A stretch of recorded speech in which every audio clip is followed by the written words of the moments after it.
এই মুহূর্তে সব থেকে বড় খবর, আর এই মুহূর্তে উপস্থিত রয়েছি কলকাতা হাইকোর্ট। আপনারা জানেন 6ই ডিসেম্বর ভরতপুরের তৃণমূল বিধায়ক হুমায়ুন কবির তিনি বাবরি মসজিদ শিলান্যাস করেছিলেন ঠিক মুর্শিদাবাদ বেলডাঙ্গাতে। আর সেই হুমায়ুন কবির যাতে মুর্শিদাবাদ বেলডাঙ্গাতে বাবরি মসজিদের শিলান্যাস না করতে পারে এ নিয়ে এক শ্রেণীর মানুষ হুমায়ুন কবিরের বিরুদ্ধে কিন্তু কলকাতা হাইকোর্টে মামলা করেছিলেন। এবং আজকে যে খবর আমরা পাচ্ছি সেই বাবরি মসজিদ ভাঙতে হবে সেই দাবিতেও এক ধরনের মানুষ তিনি কিন্তু হুমায়ুন কবিরের বিরুদ্ধে আবার কলকাতা হাইকোর্টে মামলা করেছেন। কিন্তু কেন হুমায়ুন কবিরের বিরুদ্ধে বারবার মামলা করছেন, কেন বাবরি মসজিদের বিরোধিতা করছেন? শুধু মুসলিম সমাজ নয়, এক শ্রেণীর মানুষ নয়, রীতিমতো এক ধরনের পীরজাদারা হুমায়ুন কবিরের বিরোধিতা করছেন। কিন্তু কেন বিরোধিতা করছেন?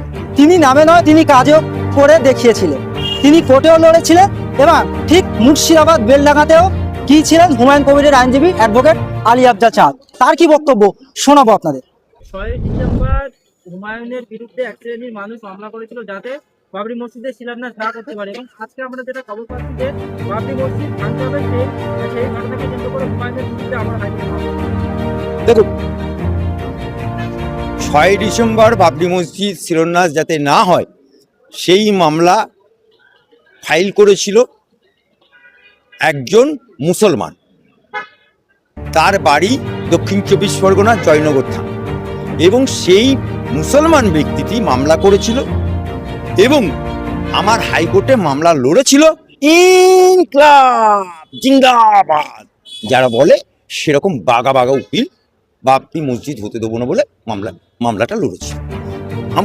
আমি বিং অ্যাডভোকেট আলী আফজাল চাঁদ হুমায়ুনের পক্ষে হয়ে আমরাও অনেকজন উকিল হুমায়ুনের পক্ষে দাঁড়িয়েছিলাম। কিন্তু 1 নম্বর ঘরে চিফ জাস্টিসের ঘরে যেহেতু এটা পিলের মামলা ছিল, জনস্বার্থে মামলা ছিল, আমরা জজ সাহেবকে বোঝাতে পেরেছি, তাই 6ই ডিসেম্বর মসজিদ মানে শিলান্যাসের বাধা আর ছিল না, এবং জজ সাহেব আমাদের পক্ষে রায় দিয়েছিল এবং রাজ্য সরকারকে বলেছিল যথোপযুক্ত পুলিশের অ্যারেঞ্জমেন্ট করতে হবে, এবং সেন্ট্রাল গভর্নমেন্টকে যেহেতু পার্টি করা হয়েছিল সেন্ট্রাল গভর্নমেন্ট বলেছিল আইন শৃঙ্খলা রক্ষার দায়িত্ব রাজ্য সরকারের, তথাপি আমরা 2 পল্টন সেন্ট্রাল ফোর্স পাঠিয়েছি, ওই জন্য 10 পল্টন পাঠাবো।